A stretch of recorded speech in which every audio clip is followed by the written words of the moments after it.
Hey guys, welcome back to our YouTube channel. So आज हम देखेंगे ईपीसी 1 का प्रैक्टिकल का क्वेश्चन नंबर 11।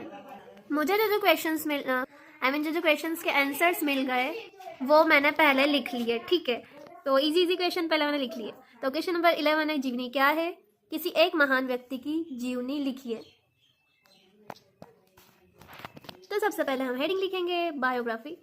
जीवनी किसी व्यक्ति के जीवन की घटनाओं, उपलब्धियों, संघर्षों और अनुभवों का लेखा जोखा होती है। यह उस व्यक्ति के व्यक्तित्व, विचारों और समाज पर उनके प्रभाव को समझाने का प्रयास करती है। जीवनी में व्यक्ति के जन्म, शिक्षा, कार्य, योगदान और मृत्यु यदि हो चुकी हो तो उसका उल्लेख किया जा सकता है। तो गाइज, मुझे तो हमारे युवाओं के प्रेरणा स्रोत है स्वामी विवेकानंद जी, तो इसलिए मैंने उनकी जीवनी लिखी है। पर्सनली मेरे फेवरेट है, उनसे मुझे बहुत कुछ सीखने को मिलता है। स्वामी विवेकानंद जी की जीवनी, बायोग्राफी ऑफ स्वामी विवेकानंद। तो उनका पूरा नाम है नरेंद्र नाथ दत्त। जन्म उनका हुआ था 12 जनवरी 1863 कोलकाता में, है ना। वहाँ पश्चिम बंगाल, कोलकाता के पश्चिम बंगाल में, या पश्चिम बंगाल के कोलकाता शहर में। पिता का नाम था विश्वनाथ दत्त, जो कि एक वकील थे। माता का नाम था भुवनेश्वरी देवी, जो कि एक धार्मिक स्वभाव की महिला थी। और उनकी मृत्यु हुई थी 4 जुलाई 1902, है ना। जहाँ पर मृत्यु हुई थी वहाँ बेलूर मठ में हुई थी, जो कि पश्चिम बंगाल में। तो फर्स्ट पॉइंट है प्रारंभिक जीवन। स्वामी विवेकानंद का जन्म एक कुलीन परिवार में हुआ था। उनके पिता एक वकील थे, प्रख्यात वकील थे ना, और प्रगतिशील विचारों वाले व्यक्ति थे। जबकि उनकी माता जी जो है वो धार्मिक प्रवृत्ति की थी। इन दोनों का प्रभाव नरेंद्र नाथ के व्यक्तित्व पर स्पष्ट दिखाई देता है। बचपन से ही उनकी बुद्धि, स्मरण शक्ति और जिज्ञासा अद्भुत थी। अब उनके माता पिता इतने अच्छे थे तो जाहिर सी बात है उनका बेटा भी बहुत अच्छा होगा, है ना।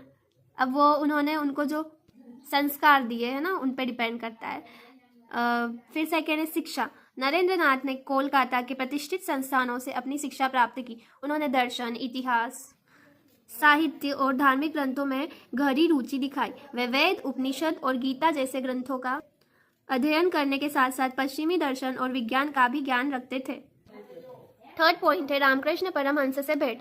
मैं ना जो भी आंसर लिखती हूँ उसको पहले पॉइंट में डिवाइड करती हूँ, इसलिए आप भी जो भी आंसर लिखते हो, फिर चाहे वो प्रैक्टिकल हो या थ्योरी, तो पॉइंट वॉइस लिखा करो। ऐसे में आपको याद भी जल्दी हो जाएगा और आप इजीली लिख दोगे सारे आंसर। स्वामी विवेकानंद का जीवन उस समय बदल गया जब वे रामकृष्ण परमहंस से मिले। नरेंद्र नाथ ने उनसे सीधा प्रश्न किया, क्या आपने भगवान को देखा है?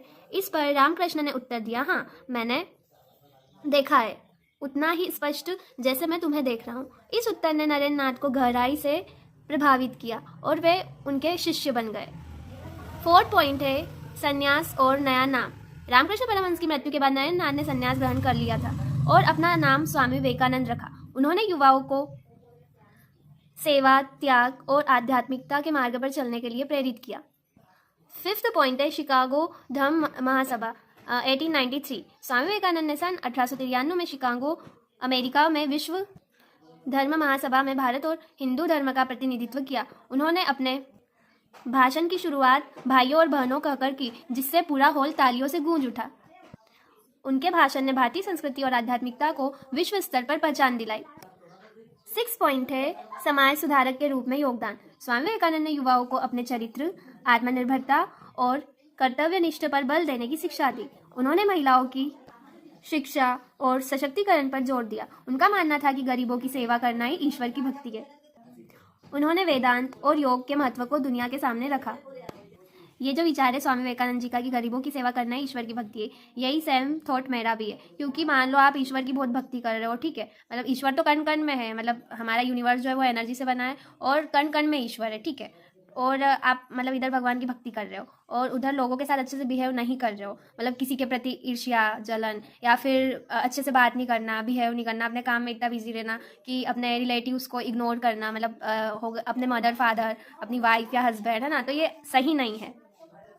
और आप एक टाइम पे मंदिर में भले ही थोड़े कम पैसे चढ़ाओ, बट अगर कोई नीडी पर्सन है, किसी के पास खाना नहीं है, तो अगर आप उसको खाना देते हो या उसकी कुछ भी हेल्प करते हो, किसी भी गरीब की, तो वो गरीब की हेल्प करना यानी कि आपने भगवान की हेल्प की, भगवान को खुश किया है। इसलिए गरीबों की सेवा करना ईश्वर की भक्ति है ना। तो उन्होंने वेदांत और योग के महत्व को दुनिया के सामने रखा। तो गरीबों की सेवा ही भगवान की सेवा है। 7 पॉइंट है बेलूर मठ की स्थापना। सन 1897 में उन्होंने बेलूर मठ की स्थापना की। 8 पॉइंट है मृत्यु और विरासत। स्वामी विवेकानंद का निधन 4 जुलाई 1902 को हुआ। उन्होंने मात्र 39 वर्षों में ऐसा अद्भुत कार्य किया जो आज भी लोगों को प्रेरित करता है। 9 पॉइंट है संदेश। स्वामी विवेकानंद का जीवन आत्मविश्वास, कर्म और सेवा का प्रतीक है। उन्होंने कहा था, उठो, जागो और तब तक मत रुको जब तक लक्ष्य की प्राप्ति ना हो जाए। सो गाइस, ये थी हम सभी के फेवरेट स्वामी विवेकानंद जी की जीवनी। अगर आपको वीडियोस पसंद आते हो तो लाइक करें, सब्सक्राइब करें, कमेंट करें और शेयर करें। सो मिलते हैं नेक्स्ट वीडियो में। Thanks for watching my video. Do like, subscribe and share.